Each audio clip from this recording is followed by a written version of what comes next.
Entre a luz e as trevas, entre erros e acertos, o que é que nós, enquanto seres humanos, conseguimos aprender em nossa existência?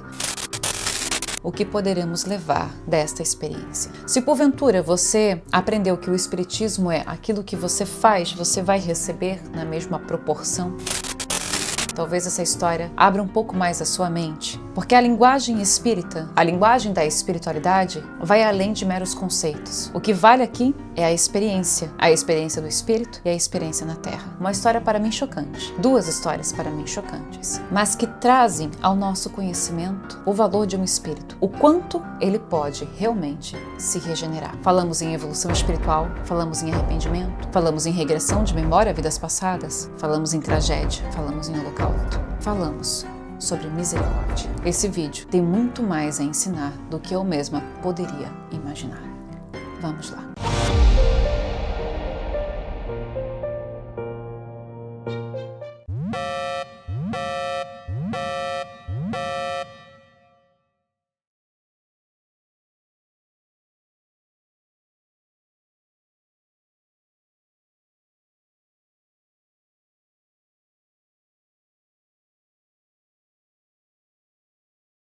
Foi quando eu estudei nessa escola aqui, na 8ª série, que hoje é o 9º ano, que eu escutei falar pela primeira vez na Segunda Guerra Mundial. Pelo menos que eu me lembre conscientemente.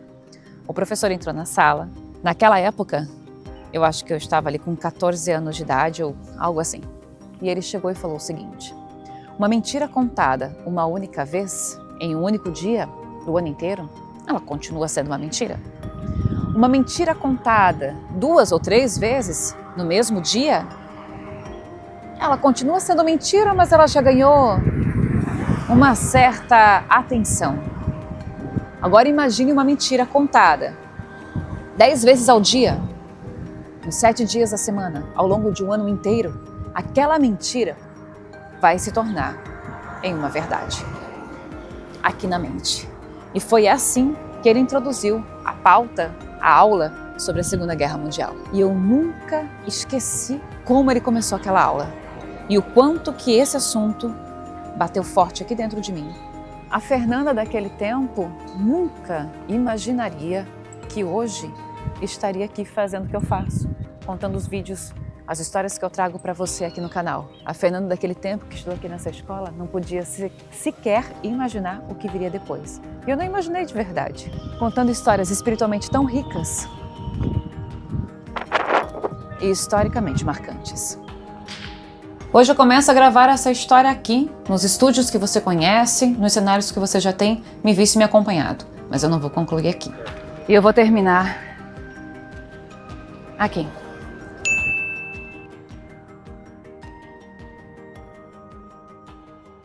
Eu não tenho como abraçar esse assunto, eu não tenho como trazer esse assunto para você e quero já fazer um esclarecimento inicial, porque ele é bem difícil para eu contar essa história, que não se trata somente de uma história, é o cruzamento de 2 histórias importantes que eu tenho para trazer para vocês. Porém, não há como eu falar esse assunto, trazer para cá, sem também me trazer junto. Eu quero que no primeiro momento vocês entendam o seguinte: eu vou traçar aqui a vida de 2 consulentes, de vida passada de 2 consulentes, mas apenas de uma vida passada de cada uma. Eu vou finalizar a história delas de maneira separada. O que eu trago para cá é o cruzamento delas comigo. O ponto de vista, a perspectiva deste vídeo é justamente o meu ponto de vista. A maneira como as histórias chegaram para mim, a maneira como eu as recebi como consulentes, a maneira como isso foi se desenvolvendo e o fechamento disso que vai acontecer na Polônia. Para quem conhece a minha história vai ficar talvez um pouco mais fácil de entender, para quem me acompanha aqui há alguns anos vai ficar mais fácil de entender. Se você não me conhece, seja você bem-vindo. Apesar do vídeo ser sério, eu quero fazê-lo de maneira que ele fique leve para que a gente consiga absorver aqui em nosso coração a mensagem que traz. Eu já estou ficando emocionada.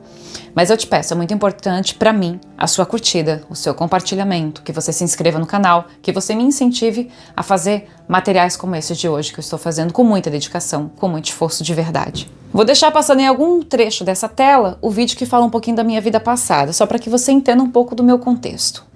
Mas como eu dizia para vocês, quando a história da Segunda Guerra Mundial ela veio para mim, eu era uma estudante da 8ª série, hoje 9º ano, normal. Alguém que estava ainda pensando no que ia fazer de sua vida. Na época eu queria apenas ser artista. Mas aquilo nunca saiu da minha cabeça. E conforme eu fui ingressando no espiritismo, que na verdade eu sempre vivi nesse meio, conforme eu fui caminhando, conforme eu fui conhecendo as coisas, e quando eu tive o meu despertar espiritual mais acentuado, que tem relação com a minha vida passada, que é a história que vai passar, que já está passando aí pela tela, o trechinho que eu conto pra vocês e que tá na história do meu livro, inclusive o livro online você pode adquirir na Amazon, o livro físico você tem que encomendar pelo WhatsApp que tá aqui no box do vídeo, tá? Então assim, tudo aquilo, ele me trouxe um despertar espiritual enorme. Conforme eu fui entendendo, eu sentia dentro de mim um chamado para a Segunda Guerra Mundial. Das consulentes que eu trago hoje, que estiveram na Segunda Guerra, eu quero que vocês entendam que não são as primeiras e não serão as últimas com toda certeza. Muitas pessoas no meu convívio mesmo, no meu convívio pessoal, muito antes de eu ter canal, vinham pra mim, eu olhava e via, foi soldado. Geralmente, eu parece que é como se eu puxasse, é como se eu sugasse um pouco mais justamente as pessoas que estavam aí no lado ruim da história, o lado da Alemanha nazista. E certa vez eu perguntei ao Felipe, o nosso mentor espiritual, por que eu conhecia tanta gente da Segunda Guerra? Por que eu não vivi na Segunda Guerra? Então, por que eu tinha esse imã a considerar que durante a pandemia da Covid-19 e aquelas 1000 lives aí que eu fazia durante o dia, muitas vezes eu abracei, na época, eu ainda não fazia terapia, né? Ainda não era um serviço que eu oferecia para as pessoas. Ali eu lembro que eu cheguei a pedir para algumas pessoas, mandem suas fotos para mim, porque eu tô fazendo uma pesquisa, tem alguma coisa da Segunda Guerra Mundial que eu preciso descobrir. Olha o feeling que eu tava naquele momento. E, aliás, se você faz parte dessas pessoas que me mandaram fotos, coloque aqui nos comentários. Eu pedi para quem era inscrito aqui do canal que me mandasse suas imagens lá no direct do Instagram, porque eu precisava, eu sentia que eu tinha alguma coisa para descobrir naquele contexto. E tive imagens diversas que envolviam essas pessoas que eu conhecia no meu círculo pessoal, e algumas pessoas que vinham do canal. E essas pessoas sabem, porque elas entraram em contato comigo, elas me contaram suas histórias, enfim, naquele tempo. Só que eu não imaginava que algo como isto que me aconteceu este ano realmente não poderia prever que algo assim pudesse acontecer. Aí chega um momento na sua vida que você percebe o seguinte, realmente você tem uma missão específica aqui.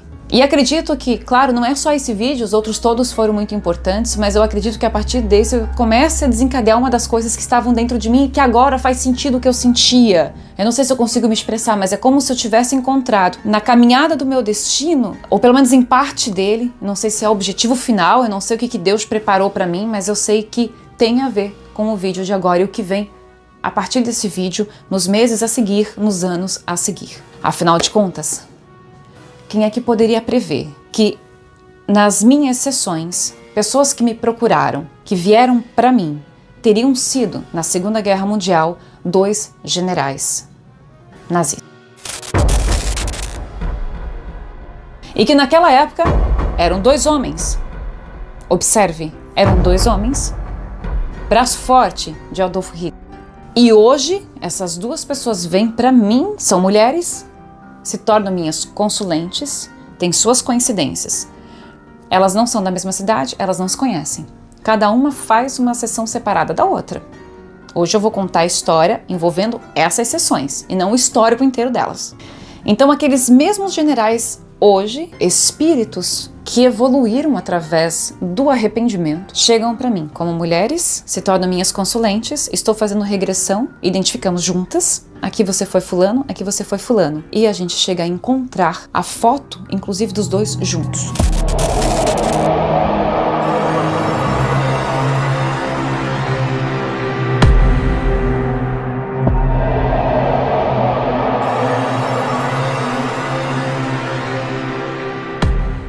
Por isso eu quero que você se coloque no meu lugar, a considerar o que eu falei pra vocês lá na minha adolescência. E de repente, isso vem pra mim, sendo que eu sempre senti esse chamado. E quem me acompanha sabe, porque eu sempre falo. E não tem a ver com a minha história de vidas passadas. É a história delas. E talvez a sua esteja nesse combo, direta ou indiretamente. Esse vídeo traz pra vocês lições importantíssimas sobre o quesito evolução espiritual e misericórdia.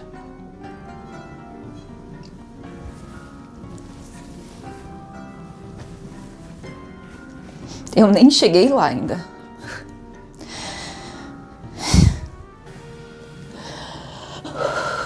chegar a latejar assim o coração, sério. Agora eu vou apresentar para vocês o perfil desta consulente. Eu optei por trazer conforme elas chegaram para mim. No caso, a Cibele chegou primeiro. Cibele é médica, então vamos chamá-la aqui de doutora Cibele. Cibele é uma mulher de 52 anos, ou seja, estamos lidando com uma pessoa que tem uma maturidade, que tem uma formação, que tem estudo. Agora, quando ela era criança, vivia com os pais, vivia com sua família, tem uma irmã mais nova e um irmão mais velho que desencarnou já, bem como sua mãe, que também é desencarnada. Ainda hoje, ela é aquela pessoa que resolve as coisas, que resolve os perrengues. No entanto, quando criança, era uma criança que sofria de insônia, tinha dificuldades diversas para dormir, tinha pesadelos, os pais a acordavam de madrugada por conta desses pesadelos. Ela tinha asma e a sensação gritante de sufocamento. Essa asma passava quando ela se debruçava no colo da mãe. Até os 8 anos de idade ela sofreu disso. Apesar de ser parte dessa família, ela nunca se sentiu parte de sua família. Mas gostava muito de uma tia. Sentia-se que era, na verdade, filha daquela tia.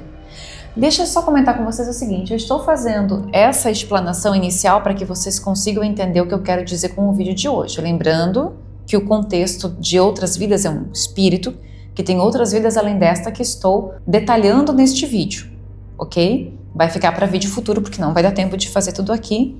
Além da dificuldade com a insônia, com os pesadelos, ela tinha de fato medo de dormir sozinha. Então vocês precisam considerar todos os detalhes que eu estou falando. Uma menina, uma criança com pesadelos, com asma, que não se sentia parte da família e que tinha medo de dormir sozinha.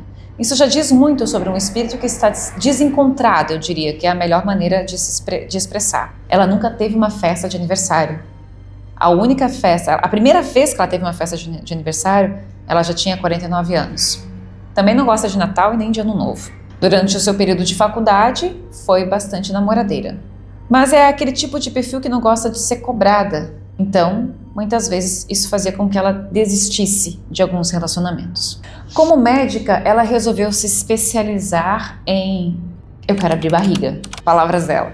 Ela se tornou, ginecologista e obstetra. E me disse certa vez o seguinte, abre aspas, eu trabalho com a vida, não com a morte. Fecha aspas. Ela tem dificuldades em fazer parto de alguma criança mal formada. Eu não sei vocês, mas eu já começo a me emocionar. Ela foi uma criança não só uma criança, ela foi uma adolescente e uma adulta até uma certa idade muito difícil, muito turrona, muito orgulhosa e que se sentia superior. Ela é mãe, o nome de sua filha é Elisa. E como ela tinha alguns problemas com sua família, quando ela teve a filha dela por inseminação artificial. Então, quando ela projetou a sua gravidez e a maneira como ia ser e tudo mais, ela queria, inclusive, que a filha tivesse nascido loira, de olhos claros, de pele clara. Isso remete a alguma coisa?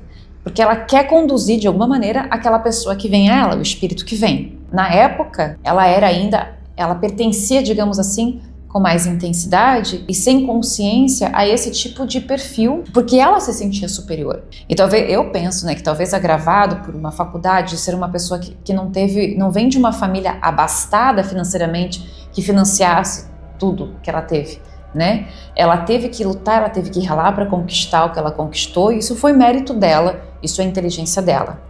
Então ela traz consigo esse orgulho de, ei, eu também venci na vida, porque ela vem de um histórico e também de uma sensação de sempre ser muito subjugada, só que ela vence. Mas ao mesmo tempo, certos traços que ela traz nesse perfil não são traços só de orgulho porque eu venci. Tem um orgulho ali do espírito dela, até porque ela quer que a filha nasça numa certa época, numa certa data específica, que não acontece dentro da programação dela. Ela tinha uma data que ela não queria que nascesse, que é aniversário de uma pessoa de sua família, ela não queria que batesse com a mesma data. Então ela queria data X, e não aquela Y. Mas a menina nasce, no meio termo, no fim das contas. E não dá certo a questão de ela nascer loira de olho claro e pele clara. tem pele clara, cabelo castanho e olhos castanhos. Vocês percebem que já de cara existem características de uma personalidade de outra vida? Porque ela, pelo que eu entendo, nesta atual existência, enquanto ela foi criança, no seu berço inicial, ela não foi instigada a ser superior, ela não foi instigada a esse caminho e que assim ela tem que ser, assim, assim, assado. Ela não foi levada para esse lado por sua criação. Aquilo despertou nela a partir do momento em que ela queria que as coisas fossem do jeito dela, essa que é a verdade. E ela tem isso como um perfil, que não é um perfil negativo. Eu tenho isso como perfil também, que às vezes é um perfil de liderança, é perfil de pessoas de comando. Só que isso tem que ser trabalhado e não pode cair em uma mentalidade errônea que faça com que a gente se desvie de um verdadeiro propósito espiritual na Terra, que foi o caso dela em outra vida, na vida passada. Agora eu quero dizer para vocês o seguinte, a primeira sessão com ela, em que ela começa a me contar a sua história, os seus porquês, inclusive ela pondera bastante a questão da maturidade, que hoje ela aceita melhor as críticas, ela aceita e sabe perceber onde ela estava errada antes, onde ela tinha esse ar de superioridade e que hoje ela tira de si, ela buscou melhorar como pessoa, ela teve o que eu entendo como uma inteligência espiritual que a fez, dentro dos caminhos que ela conhecia, fazendo terapia, com psicólogos, pessoas e cursos e terapias diversas, pelo menos até chegar a mim, né, até o momento em que ela chegou para mim, tudo isso ela percebeu, ela reconhece, ela tem a humildade hoje de reconhecer que estava errada, que era torrona, era uma pessoa difícil de lidar antes e que de lá para cá houve uma grande mudança de comportamento. E isso a gente precisa considerar porque o espírito, quando se arrepende de alguma coisa e ele vem para a Terra numa nova jornada, ele é colocado em teste, mas ao mesmo tempo resquícios daquela personalidade o acompanham. Nós não somos perfeitos, ninguém é perfeito. Cada um de nós tem uma história. Algumas são conhecidas do grande público, ficaram gravadas nos livros de história e outras sequer saíram das fronteiras de sua cidade ou quiçá de sua própria casa em outras épocas. Isso é importante a gente lembrar sempre, porque são poucas as pessoas que conhecem realmente o seu passado.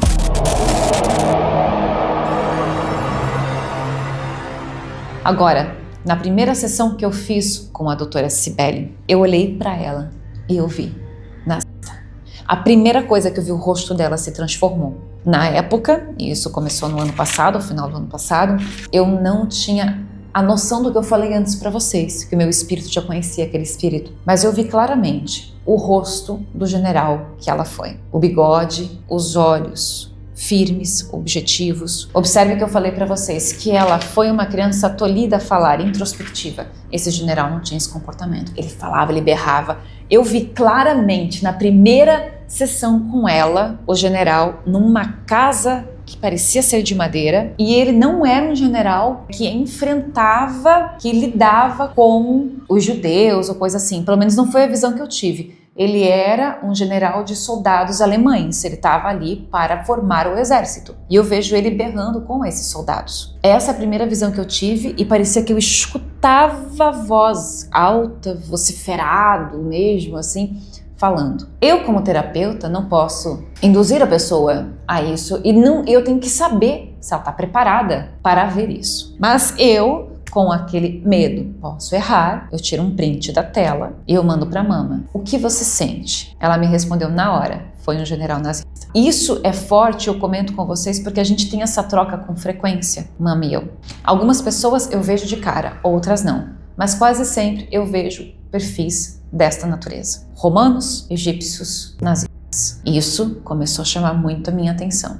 Tava demais já. A Cibele certa vez falou assim pra mim numa sessão: eu sinto que eu te conheço, mas isso foi dela, não foi meu. Isso foi depois de muitas sessões, inclusive. Poderia ser? Ela me perguntou. Ué, poderia. Eu não senti nenhuma afinidade envolvendo a minha história de vidas passadas, porque às vezes a pessoa me conhece lá da França. A recordar que Francine era conhecida por bastante gente, mas ela não conhecia todas as pessoas que a conheciam, visto que ela era filha lá do cara, etc., que era importante na cidade. Então ela poderia, né, naturalmente isso acontecer, mas a mim não bateu. Só que fiquei com aquela pulga atrás da orelha. Talvez eu a conheça.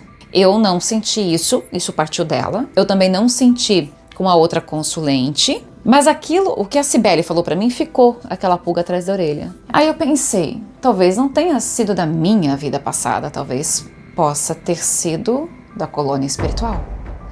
E é aí que eu projeto-me, saio do ar e consigo fazer uma espécie de regressão para quando eu era espírito, quando eu era Francine.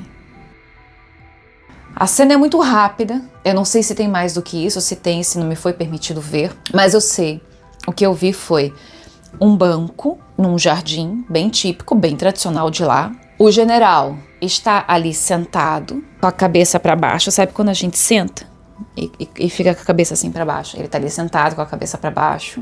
E alguém me leva até ele. Eu sento do lado, eu não sei de quem se trata, eu ainda não conheço, pelo menos eu acho que eu não conheço, mas eu sei, deixa eu fazer uma observação, eu sei, eu sinto com muita força dentro de mim, ainda que eu não tenha memórias tão ativas desse período da colônia, mas eu sinto que eu estudei muito a Segunda Guerra antes de reencarnar. E eu me sento ali, do lado dele, e existe uma pessoa que nos guia, tem um homem na frente, eu não sei quem é esse mentor, quem é esse responsável.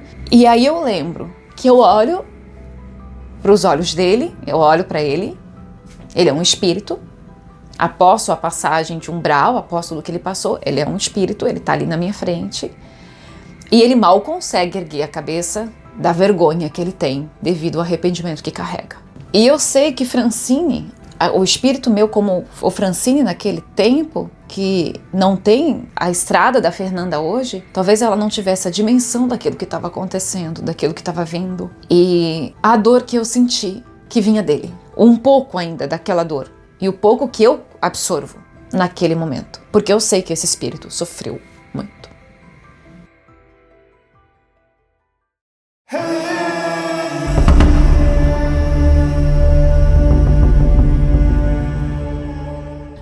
Agora eu passo a contar para vocês um pouco de como foram as sessões de regressão de memória nessa primeira consulente, que é a doutora Cibele.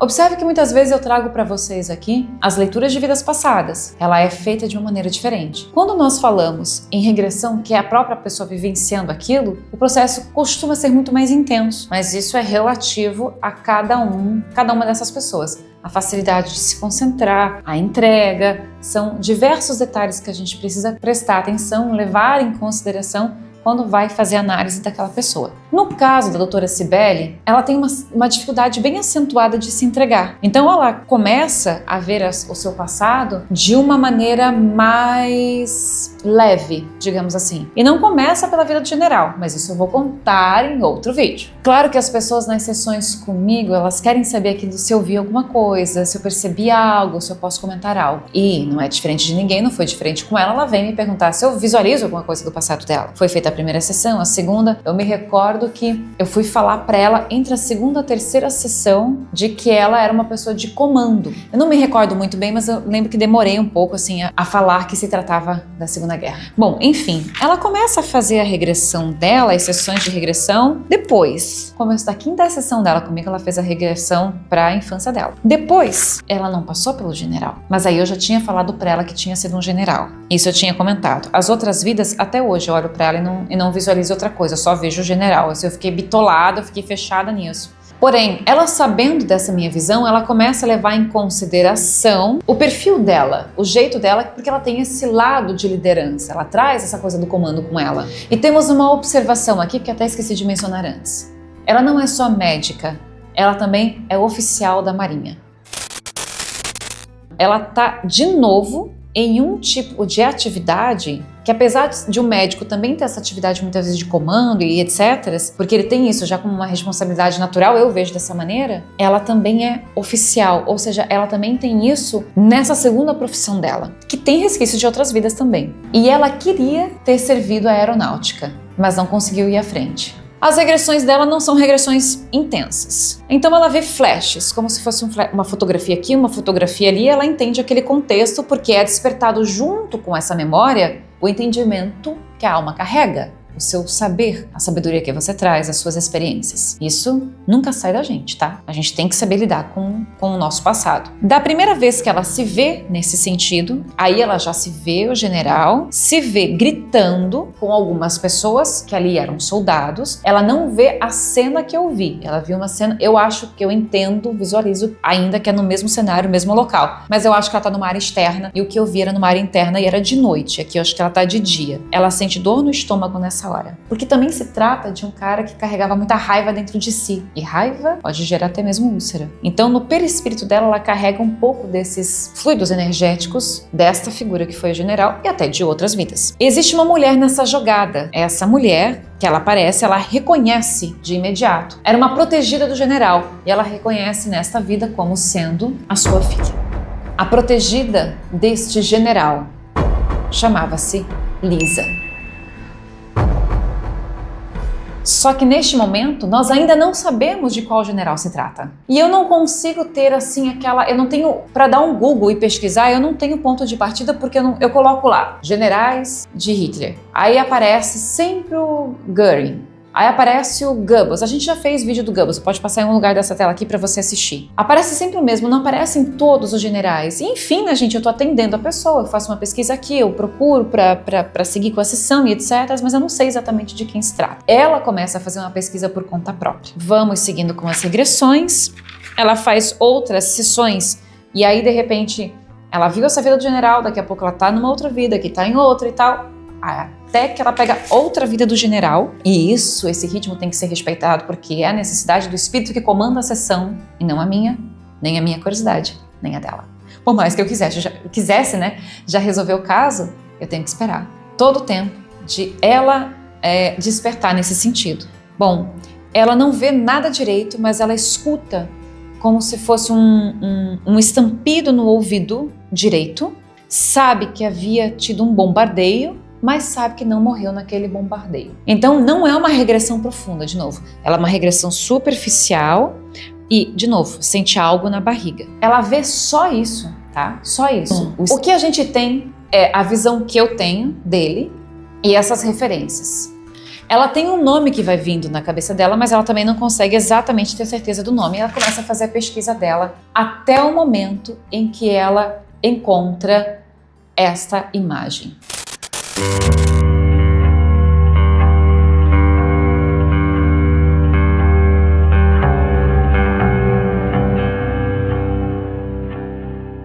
Wilhelm Keitel, eu não sei se eu pronuncio corretamente. Wilhelm Keitel. Ele foi comandante das 3 forças, da Marinha, do Exército e da Aeronáutica. E é ele que assina a rendição da Alemanha.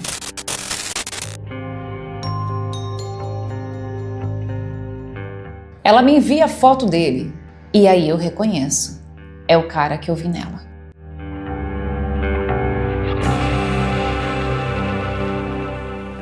Agora eu vou falar para vocês sobre o general, aquele que eu conheci antes de reencarnar também, Wilhelm Keitel. Na verdade, a sua carreira militar começa na Primeira Guerra Mundial. Keitel, durante a Primeira Guerra Mundial, atuou como oficial de artilharia. Ele participou de batalhas muito importantes de início. Em 1915, Keitel foi ferido por estilhaços de uma granada.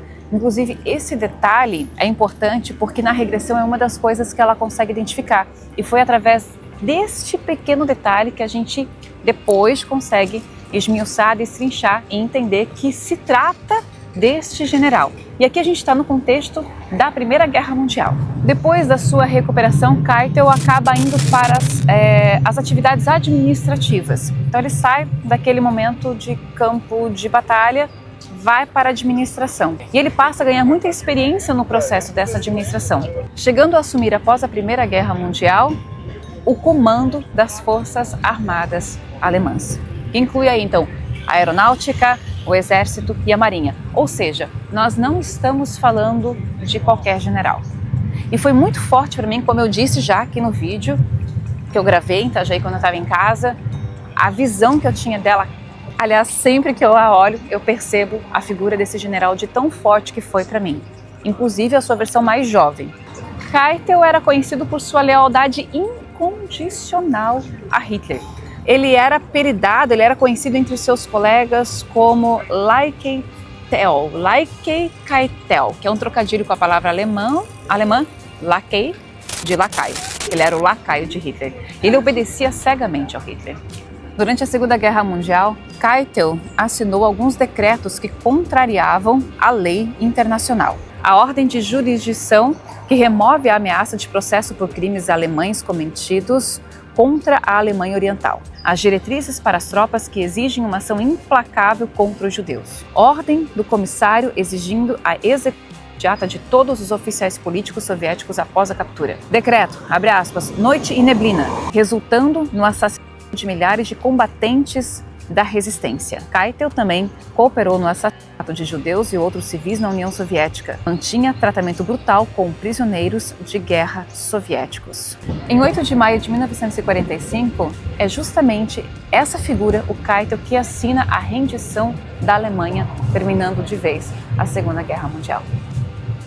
Vocês percebem o tamanho da importância, da relevância histórica dessa figura? 4 dias depois, ele foi preso, julgado pelo Tribunal de Nuremberg, acusado de crimes de guerra, crimes contra a paz e crimes contra a humanidade. Foi condenado à forca em 1º de outubro de 1946. Ele apela da decisão porque ele pede para ser fuzilado, mas esse pedido lhe é negado. No decorrer das sessões de terapia, ela chega a me trazer, um entendimento de si mesma. Ela traz a leitura de seus defeitos, digamos assim, daquilo que não se pode ver como qualidade, como, por exemplo, desumanidade. Quando às vezes ela se sentia desumana, quando às vezes ela se sentia superior às outras pessoas, quando muitas vezes era irônica para falar, talvez até um pouco debochada, por se tratar de uma pessoa realmente muito inteligente, um espírito pensante, às vezes impaciente com aqueles que não tinham o mesmo grau de desenvoltura, digamos assim, de reflexão, de pensamento, que ela. Mas isso é quando o espírito não tem paciência, e paciência é um sinal de nobreza da alma. Hoje ela reconhece isso.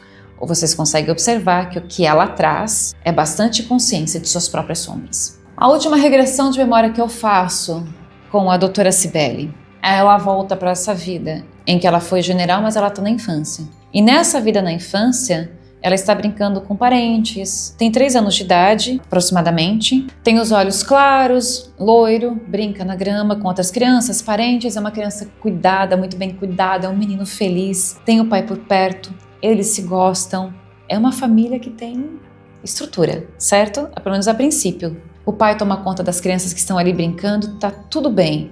Eu pergunto para ela uma coisa, na consciência dessa criança, aos seus 3 anos de idade, daquele tempo, ele tinha em si o sentimento da superioridade? Ela diz que não. O que eu entendo? Que esse sentimento de superioridade acaba vindo com a própria propaganda do partido de Hitler daquele tempo. Eu tenho que cuidar com as palavras aqui, tá, gente? Eu esqueço disso às vezes. E também, eu acredito que o orgulho alemão, que estava ferido com a perda ali na Primeira Guerra Mundial. É preciso considerar isso. Depois, ela se vê na situação do enforcamento.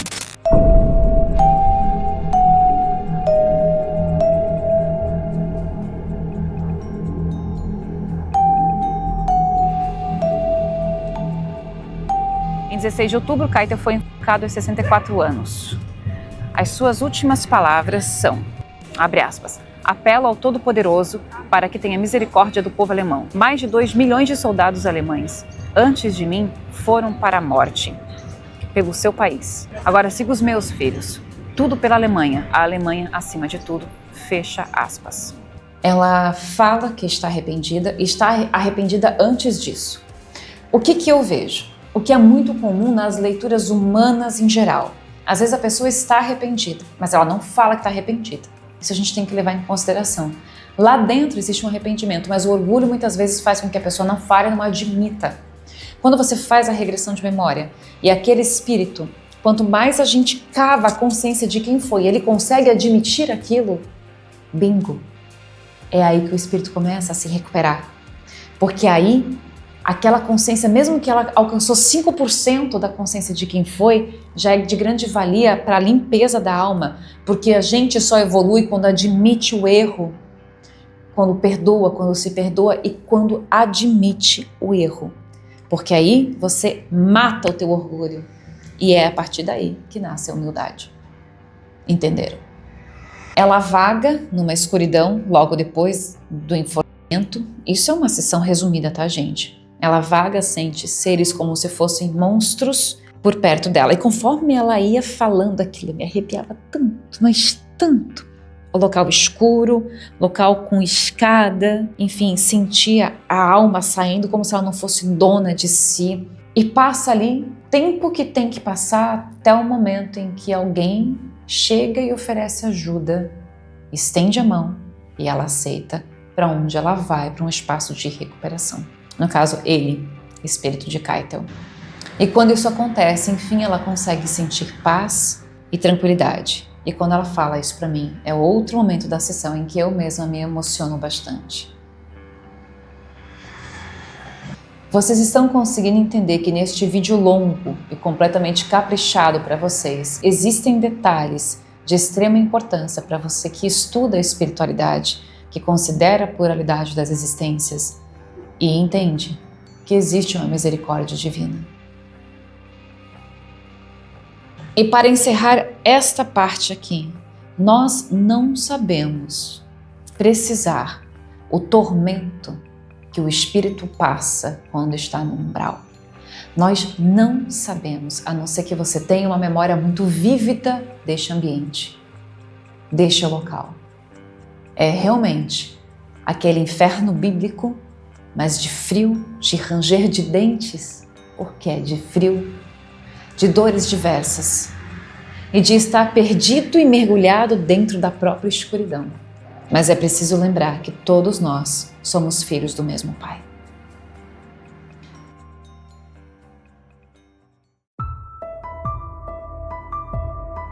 I call on the defendant, William Keitel. Zweite Frage war, wie würden Sie sich verhalten, wenn Sie noch einmal in die gleiche Lage kämen? Meine Antwort, dann würde ich lieber den Tod wählen, als mich in die Netze so verderblicher Methoden ziehen zu lassen. Möge das Hohe Gericht meine Beurteilung erkennen. Ich habe geglaubt, ich habe geirrt. Das ist meine Schuld. Es ist tragisch, einsehen zu müssen, dass das Beste, was ich als Soldat zu geben hatte, Gehorsam, das ist mein Schicksal. Möge aus der klaren Erkenntnis der Ursachen, der unheilvollen Methoden, Hoffnung erwachsen auf eine neue Zukunft in der Gemeinschaft der Völker. Agora apresento para vocês a segunda consulente e vamos chamá-la aqui de Ágata. A Ágata também trabalha na área da saúde, ela é terapeuta. Ela trabalha com crianças, ela trabalha com adultos, ela trabalha com pessoas com muitas dificuldades, sobretudo com autistas. A Ágata tem 30 e poucos anos e o curioso é que nessa primeira sessão em que eu a conheço, eu, ao contrário da Cibele, não vejo em Ágata nada que me chamou muita atenção. Vejo muita ansiedade e quero ouvir da pessoa por que ela me procura, por que ela quer fazer regressão de memória ou se ela me busca apenas para terapia quântica, que também tem isso. Então ela se apresenta para mim, traz o seu contexto e me diz assim, olha, eu sou uma pessoa que não tem problema, ninguém me odeia, eu não odeio ninguém, basicamente.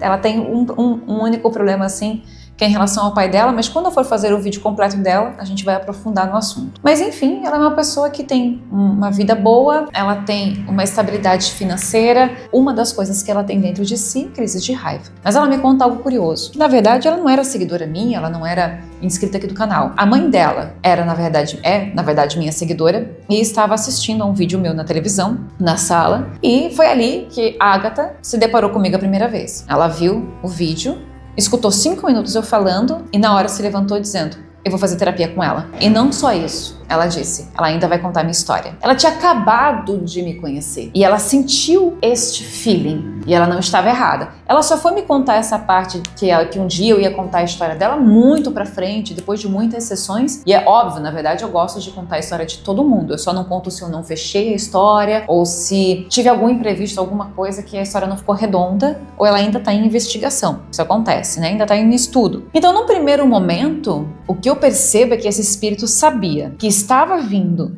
à minha procura, que tinha uma certa curiosidade espiritualista. Ela considera a mãe dela uma pessoa muito evoluída. Ela não se considera nada de nada de nada. Ela não se considera médium, ela não se considera evoluída de nada. Ela se acha uma simples novata, mas ela se sentiu atraída e me procurou. Talvez eu também conheça esse espírito antes, mas eu sou sincera, não vou ficar aqui inventando coisa pra ninguém. Eu realmente dela não me recordo, como me recordei da Cibele no que eu contei antes pra vocês. Bom, ela trabalha também na área de saúde, como eu falei pra vocês, ela não tem grandes dificuldades, apenas ela quer entender por que ela tem tanta raiva dentro dela, por que ela tem as crises de raiva, se ela não tem inimigos, ninguém a odeia, ninguém a inveja, ela se dá bem com todo mundo, tem bons amigos de longas datas e etc. Qual é o problema dela se ela não tem problema? Basicamente é isso que ela me fala, só é engraçado, mas é mais ou menos isso. O que acontece é que ela tem um desconforto dentro de si e ela não consegue entender por que tem aquele desconforto. E como ela, já recebi várias pessoas mais ou menos assim, que me trazem quase que um mesmo cenário, digamos. O detalhe é, ela tem raiva direcionada a homem e sentia já uma ligação com guerra.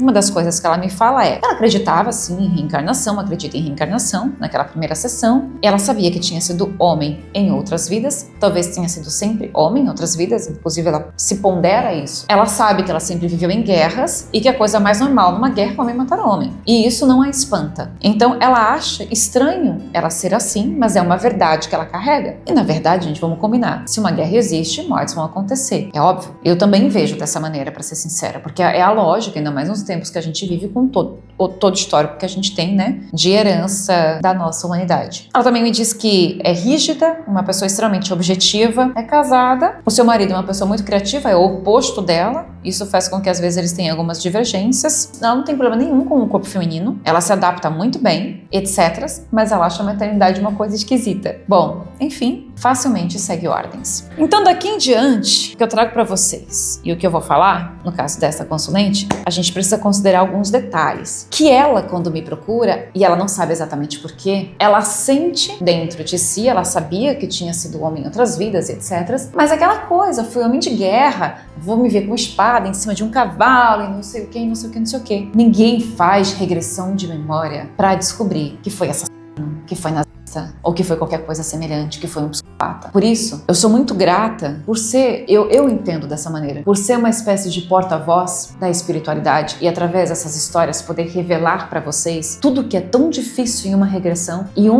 como a gente pode de fato ver o que significa evolução espiritual. A mãe dela, muito espiritualizada, como eu disse para vocês, viu esse espírito 8 anos antes de ela nascer. E a mãe sabia que tinha que receber esse espírito e ajudar esse espírito a tirar de si a raiva que carregava. Eu vou parafrasear mais ou menos um comentário que ela me trouxe em uma sessão e eu não me recordo bem as palavras dela, mas ela me disse que antes de nascer, alguém falou para sua mãe, alguém tipo que tem visões e que viu espíritos e tal, e disse para a mãe dela que ela era muito corajosa em receber esse espírito, vamos colocar entre aspas, diabólico que estava nascendo.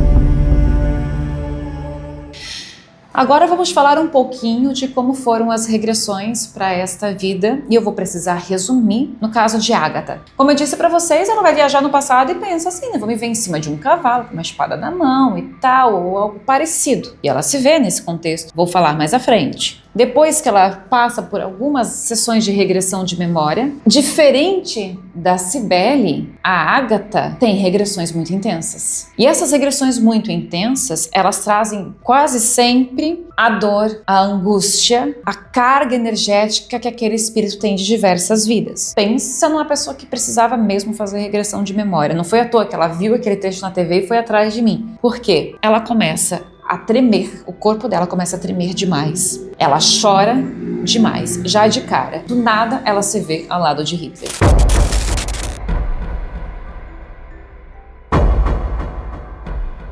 E aqui eu vou resumindo um pouco das minhas anotações, porque essa consulente Bem como a Cibele vai ter um vídeo separado, essa também vai ter, mas ele vai demorar para chegar, porque a gente ainda está em pesquisa, existem outras questões muito importantes do histórico dela que a gente estamos desvendando e vai levar alguns meses ainda. Enfim, ela vê a si mesma ao lado de Hitler, ele está sentado numa mesa, cadeira, vívido, cabelo oleoso, ela até faz uma expressão estranha, né? Ela, mulher, olhando para aquele cabelo, deve ser uma coisa muito horrenda mesmo. Percebe-se um homem, uniforme verde, com um chapéu de oficial, alguma coisa assim, boné, é alto, magro, um pouco careca. Ela percebe, ela sabe que está ali numa produção de guerra, que envolvia também tanques, e num esquema de assassinato.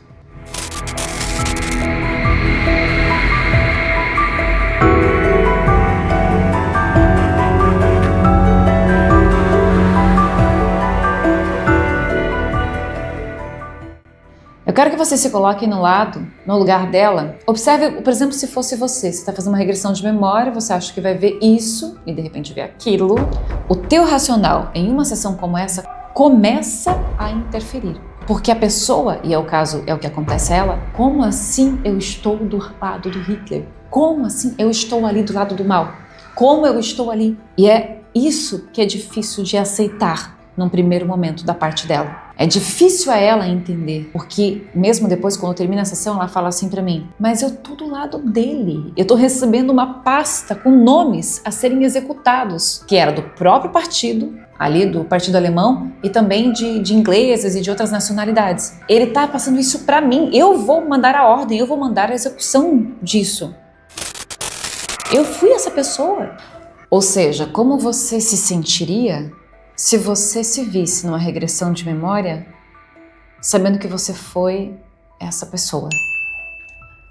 O cuidado que eu tenho que ter, o cuidado que essa pessoa também tem que ter de não surtar. Porque uma das coisas mais importantes que a gente tem que levar em consideração isso é passado. E ninguém é perfeito. Ela identifica que tem uns 50 e poucos anos. Depois se vê na infância. Aí vem um zigue-zague, ela vem e vai nas sessões com muita frequência, assim, tipo, em várias fases desta pessoa. Aqui ela reconhece o tio desta vida como sendo também algum oficial ou algum soldado daquele tempo, e comenta que Hitler fala o tempo inteiro sem olhar nos olhos de ninguém. Bom, termina essa sessão, ela chega pra mim e diz, não quero mais saber disso. Não quero mais saber disso, mas tá tudo bem, depois a gente continua, ela volta. Eu vou resumir aqui alguns trechos para vocês. Ela consegue perceber dentro desse contexto, por exemplo, que Hitler fazia discursos que pareciam monólogos extremamente tediosos. Ela chora, ela se treme a cada sessão. Até hoje que eu tô gravando esse vídeo, estamos no meio de agosto, e eu comecei com ela no início deste ano, ela ainda continua sendo muito intensa. E toda essa intensidade são fluidos energéticos que o espírito tem que conseguir colocar para fora, tá? Se ficar, pode virar doença. Ela se percebe em várias reuniões, Hitler falando, e ela considera um dos caras, ela diz assim, aquele que usa um óculosinho, um óculos, onde ela diz, é o Himmler. E ela sente ódio profundo por ele. No caso, o próprio general, que ela foi também, né? Na verdade é um ministro, se eu não me engano. E quando eu pergunto o nome, ela entra em negação. Ela não quer, porque ela não quer falar. Ela fala ao mesmo tempo que ela tá chorando. Eu não consigo entender o que ela fala. E eu anoto aqui, observação. Ela foi, e aí eu procuro no Google e vejo a foto. Quando eu vejo a foto, digo, é ela, só que tem o cabelo comprido, mais ou menos assim. Chamava-se Wilhelm, mesmo nome da doutora Cibele, que eu não sei pronunciar direito, Frick. Agora, vem pra Fernanda e pensa aqui comigo. Quando de repente cai a ficha pra mim, que eu tenho duas consulentes, as duas na área da saúde, e ambas pertenceram a esse partido dentro da Alemanha nazista, estavam ali e eram fortes a Hitler, né? Eram pessoas importantes naquele momento e tinham até o mesmo nome. Eu penso, a espiritualidade não tá brincando comigo, não? Eu falo, às vezes eu brinco, faço uma piada, mas isso me toca profundamente. E é isso eu chamo de missão. Aí eu entendo a história de minha que vocês conhecem, que eu percebo, eu precisei passar por tudo aquilo para hoje ter um conhecimento espiritual a ponto de conduzir situações como essa. E tem muito mais na história de ambos, tá? Muito. Vocês acompanharam o vídeo até aqui. E neste momento eu estou num cenário diferente, estou aqui em Cracóvia, estou numa praça pública e vou falar para vocês um pouco, apresentando a vida do ministro. Wilhelm Frick, de 69 anos, viveu de 1877 a 1946. Ele foi um político alemão, um dos principais dentro do partido nazista.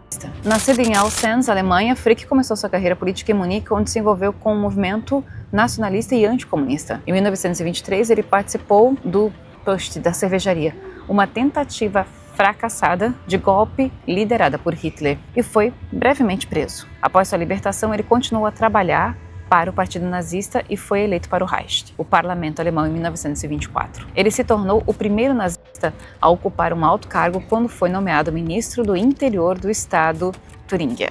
Em 1933, após a ascensão de Hitler ao poder, Frick foi nomeado ministro do interior do Reich, e ele era considerado uma criatura extremamente rigorosa. Ele foi o responsável por implementar medidas repressivas no regime nazista, incluindo as criações de leis raciais de Nuremberg, que institucionalizaram a discriminação contra os judeus e outras minorias que distinguia dos taus arianos. Frick também foi responsável pela centralização do poder em torno do Führer. Ou seja, nós estamos falando de uma pessoa com muito poder. E eu me recordo que na regressão, a consulente, a consciência dela, que isso é importante estar trazendo, entrava em conflito com ela mesma em diversos momentos, porque ela se via no papel do Frick, recebendo documentos, e ela sabia que ele só tinha coisa ruim e que ela fazia coisa ruim. Mas a cabeça dela, ao ver aquelas cenas, ficava naquela confusão. Se eu estou fazendo isso, eu não era uma boa pessoa, eu não era uma boa coisa. Isso é a consciência de hoje. A história traz isso e confirma aquilo que ela estava percebendo na regressão. O objetivo do ensino na história era uma falácia do liberalismo. Essa era a ideia que Frick, era assim que ele entendia a questão dos ensinos. Abre aspas e presta atenção na maneira como essa figura pensava acerca do estudo. Abre aspas. O propósito da história era ensinar as pessoas que vida sempre foi dominada pela luta, que raça e sangue eram centrais para tudo o que acontecia no passado, presente e futuro, e que a liderança determinava o destino dos povos. Temas centrais no novo ensino, incluindo coragem na batalha, sacrifício por uma causa maior, admiração sem limites pelo líder e ódio aos inimigos da Alemanha, os judeus. Observe o seguinte. Nesse momento aqui, essa fala do Frick, quando eu li esse texto, quando diz o seguinte: o propósito da história era ensinar as pessoas que a vida sempre foi dominada pela luta, a hora que eu li, veio certinho o rosto da minha consulente, no momento da sessão, da primeira, segunda sessão, em que ela traz para mim justamente uma perspectiva de alguém que realmente viveu em lutas. E trata-se de um espírito que não esteve pela primeira vez nessa batalha, né, nessa guerra. Inclusive, nesta vida aqui, como Wilhelm Frick, esse espírito foi, na verdade, um político, envolvido em várias estratégias, envolvido em todas as armações e aquilo que se fazia, para aquilo que a gente já conhece da história, né?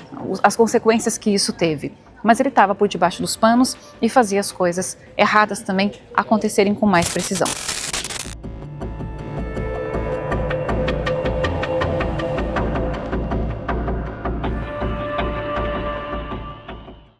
Conforme as regressões foram avançando com a Agatha, eu percebi que ela foi ficando um pouco mais sensível. E talvez por conta do histórico dela, não só nesta vida, mas em outras, de ter vivido com algumas figuras que se repetiram, nesta que eu estou contando para vocês, em que foi o Frick. Por exemplo, ela percebe que Himmler está no umbral e está sendo torturado. É uma das coisas que ela tem certeza, uma das coisas que ela chega de alguma maneira a visualizar. Mas como eu disse antes para vocês, ela não se acha nada, ela não se percebe sensível, nem evoluída, nem nada de nada de nada. Mas paralelamente a isso, ela vem despertando cada vez mais uma sensibilidade que passou a chamar a minha atenção. E de alguns trechos do que ela conseguiu visualizar, porque ela consegue ir até um ponto e chega num determinado momento, ela não quer mais ver, né? O espírito entra numa negativa. Essa negativa é porque a gente tem que respeitar o tempo de cada um, o tempo em que cada um está preparado para lidar com aquilo. E é difícil ver. Eu aconselho a ver, respeitando o teu ritmo, mas entendendo que isso é passado. Agora, isso mexeu muito com ela. Eu sei o quanto mexeu. Por exemplo, ela está vendo Hitler numa sala enorme, pintura enorme, ele está a uma mesa muito chique, olha para ele, sente que outra pessoa chega, mas não vê bem quem. E se sentou, né? Volta preta, roupa verde. Depois chega Joseph Goebbels, senta ao lado dele. Quando essa figura, ela não gosta dele também, quando senta do lado dele, ele pede para sair. Mas eu percebo que tem um certo ódio mais específico do Himmler e um pouco mais de, talvez um pouco mais de afinidade com Hermann Göring. Mas isso vai ficar para outros vídeos, que a história não encerra por aí, tá?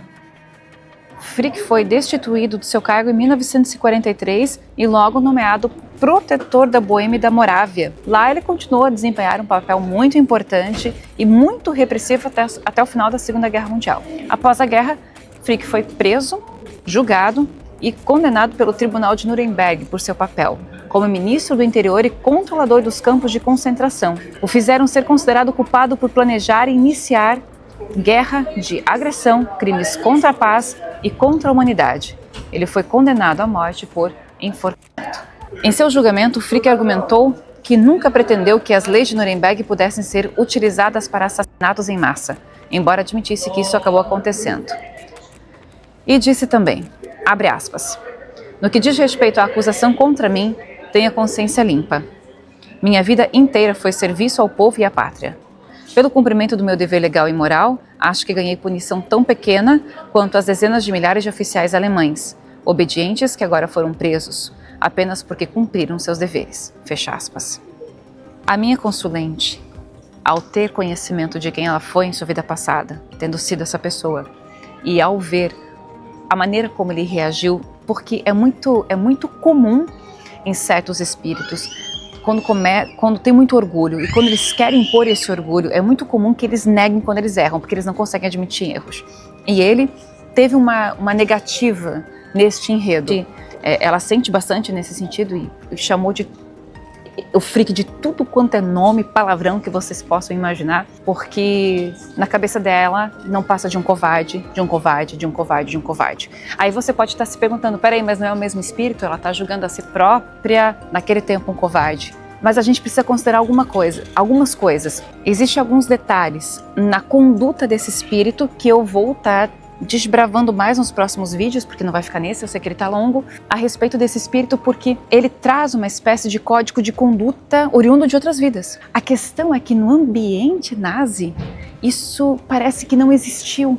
Eu acredito que a força, que a propaganda, que a ideologia, que essa vibração política negativa que havia e que pegou a todos e ao povo inteiro, porque o povo também adorava muito o seu Führer naquele tempo, eu entendo que é como se tivesse tido uma cegueira coletiva.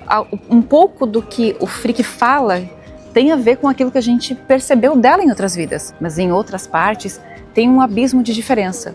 Mas a gente ainda vai descobrir até que ponto isso é verossímil a ela, da sua memória, ou a gente tem alguma falha, tem algum buraco nesse contexto. Mas a gente está em pesquisa ainda. O que eu consigo ter mais precisão é que eu entendo que algumas pessoas, quando entrarem negativa, e isso aconteceu com outros envolvidos, né, soldados, enfim, outros nazistas de alto cargo, alta patente, eles tinham a coisa de negar, colocando a culpa somente em Hitler. Mas é bom e é necessário lembrar que a responsabilidade é de cada um diante de sua intenção e diante de seus atos, diante de seus pensamentos também. E para finalizar, em 16 de outubro de 1946, ele foi o 6º homem a deixar a sua cela algemado. Às 2h05 da madrugada, andar até o patíbulo, ter a corda passada no pescoço, dizer as palavras, abre aspas, vida longa à eterna Alemanha, fecha aspas, e cair pelo alçapão.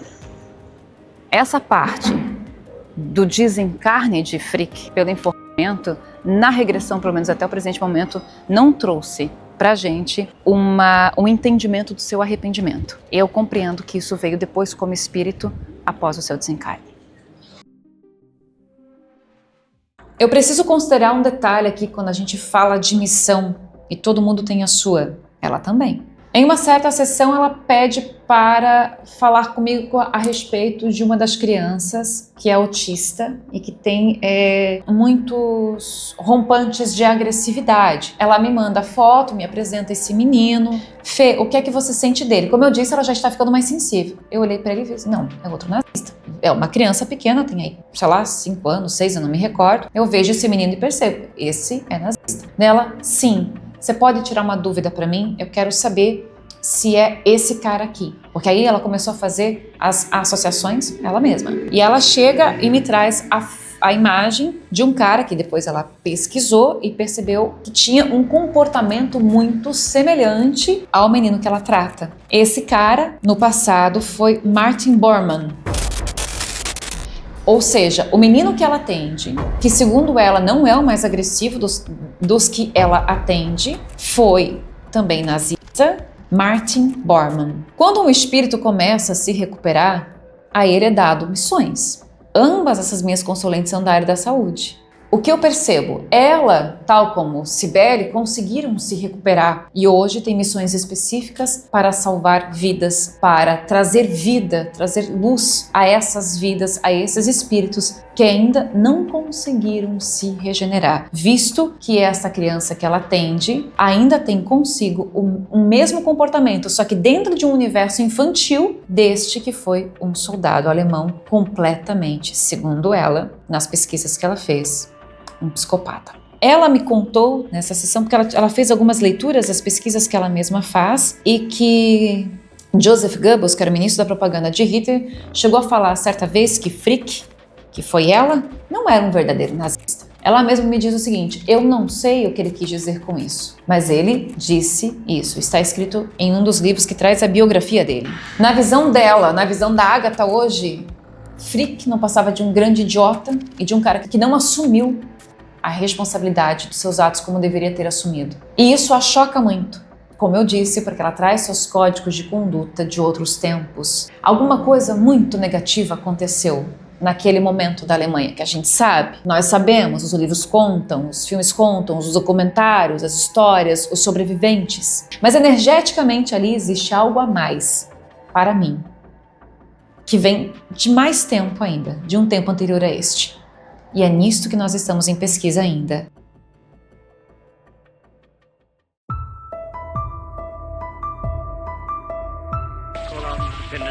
Wilhelm Frick. Der Anklage gegenüber habe ich ein reines Gewissen. Zwar bis an Volk und Vaterland. Ihnen habe ich meine beste Kraft, denn trotz jeder andere Handlungsweise wäre Bruch meines Treueeids ebenso wenig Strafe verdient zu haben, wie die Zehntausende pflichttreuer deutscher Beamten und Angestellten des öffentlichen Dienstes ihrer in Treue zu gedenken. Curiosidades a considerar em todo esse projeto, em todo esse vídeo. A Alemanha invade a Polônia em 1º de setembro de 1939. Coincidentemente, eu chego na Polônia, aqui nessa viagem, no dia 2 de setembro. São datas muito próximas. Keitel, Wilhelm Keitel, é condenado à morte enforcado em 16 de outubro de 1946. A doutora Cibele, quando me procura, e a primeira consulta que ela tem comigo acontece no dia 25 de outubro do ano passado, 2023. Isso começou a me chamar a atenção. Ela entrou em contato comigo no dia 19 de outubro do ano passado, pelo Instagram, que eu não respondi. Inclusive, ela me mandou print. Põe aí, Cami. Isso me chamou a atenção porque eu não consigo responder sempre as mensagens no direct. Por isso que eu peço pra galera mandar e-mail, porque tem gente que me ajuda a responder. É muita mensagem sempre. Mas observe que são pequenos detalhes que começaram a me chamar a atenção. Curioso. Você não acha? Comenta aqui no vídeo agora comigo. Para vocês entenderem a minha cabeça, para vocês entenderem os meus pensamentos, eu vou para o meu quadro para a gente fazer uma reflexão rapidinha. Observe.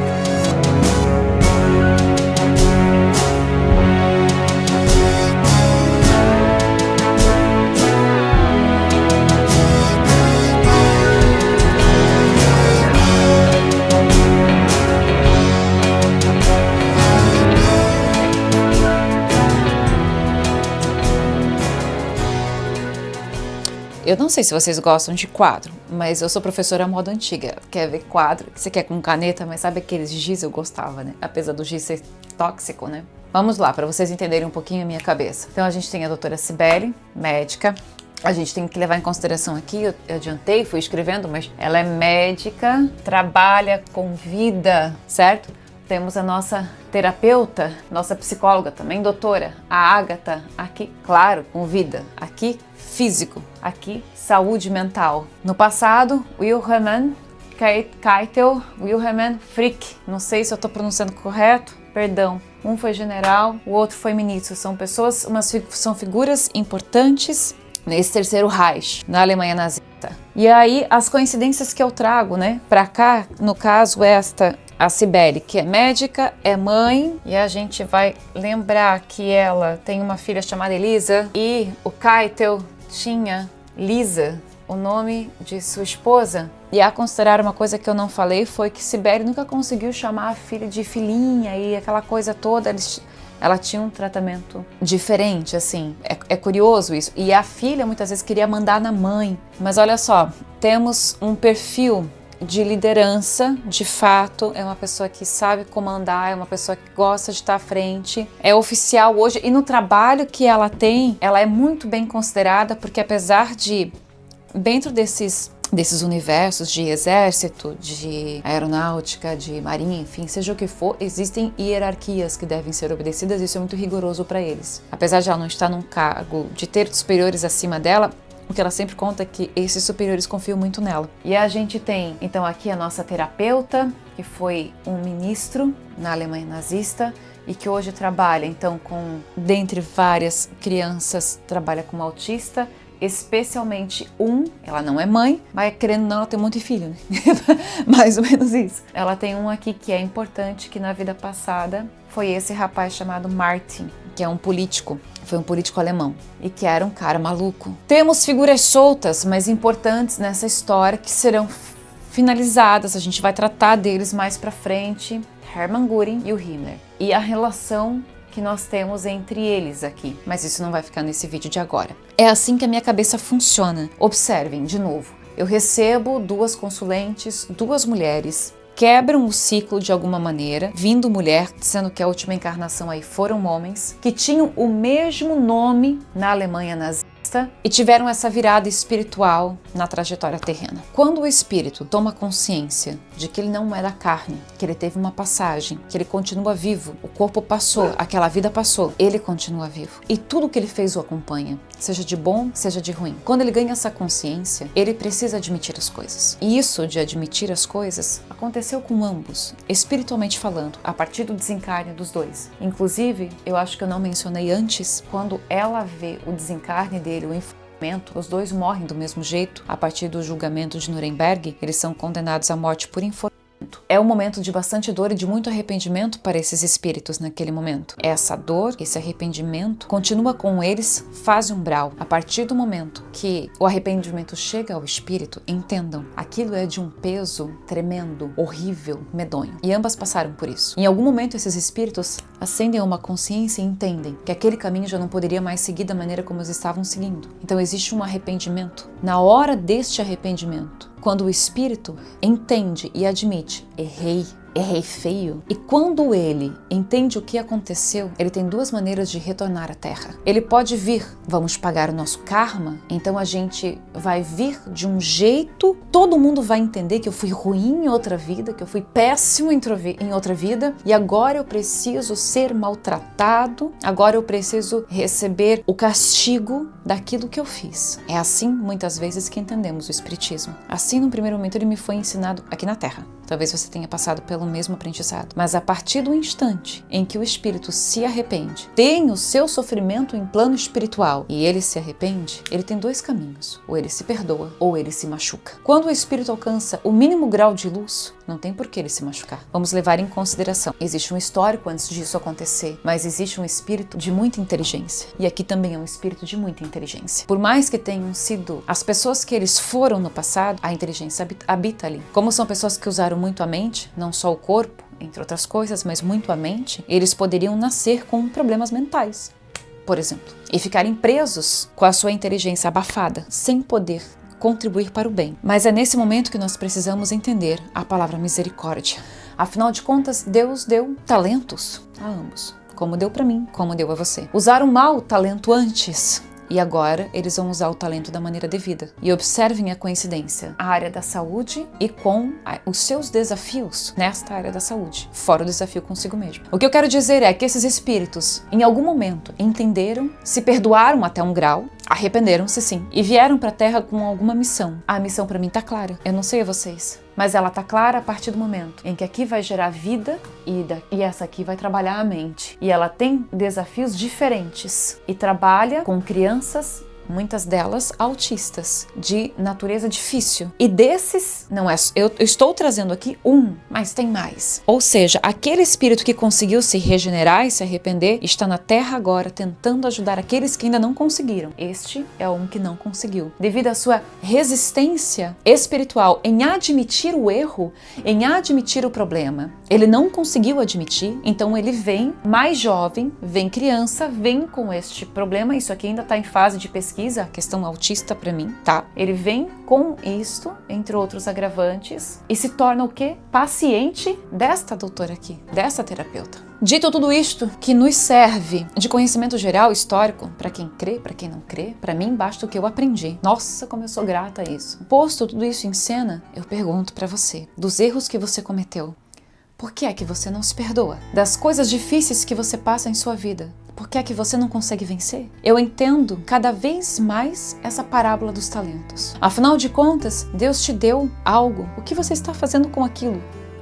Vai lá e dá uma olhadinha na parábola dos talentos. Você enterra com medo de usar? Você aumenta? Dobra aquilo que Ele te deu? O que você vai fazer? Errar é humano. Não há criatura na face da terra que não tenha errado. Em algum grau. O mínimo que seja, mas errou.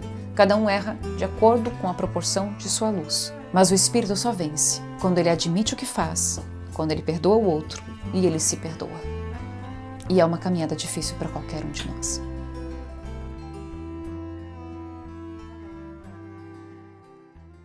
É sempre tempo. Volto para o texto do Filipe. É sempre tempo da gente amadurecer, é sempre tempo da gente crescer, é sempre tempo de despertar. Um grande erro da humanidade, do meu ponto de vista, espiritualmente falando, a teimosia do espírito em admitir quando ele está errado. A ideia, não sei que adjetivo colocar, podre, porque é muito, muito baixa, a ideia de que você precise ter uma raça soberana. Isso não começou aqui, isso não começou na Alemanha, isso não começou nessa era. Isso vai ficar para vídeos ao futuro, porque minhas pesquisas espirituais trazem isso com muita força, que eu já desconfiava, e as regressões começaram a trazer essa perspectiva de maneira mais acentuada. Além do desejo que eu tinha de conhecer esse pedacinho, esse chão da terra, esse mundo, eu tinha vontade de conhecer Auschwitz há muito tempo, não sabia o que me trazia para cá. E estar tendo essa oportunidade única de conhecer a Polônia, de estar aqui nessa praça, nesse ambiente histórico, nesse lugar tão bonito, nada disso estaria acontecendo se a Alemanha tivesse ganhado. Eu observo, e o que eu trago para reflexão é a vida leve que eu consegui observar nessa cidade, a beleza natural, a história que ela carrega, uma dor latente em todo o seu povo. Um povo que venceu, um povo que conseguiu superar e que com certeza deve estar superando muita coisa. Tenho certeza que muitos dos espíritos que foram vítimas no Holocausto já devem estar em outro patamar.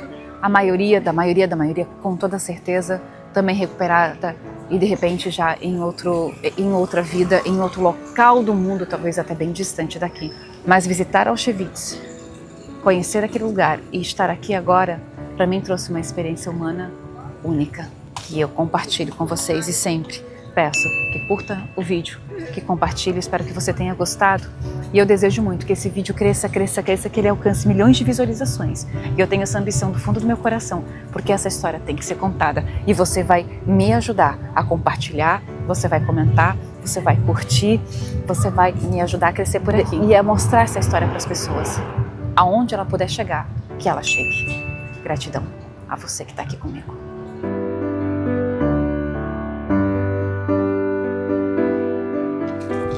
Para mim foi uma experiência muito significativa e muito marcante.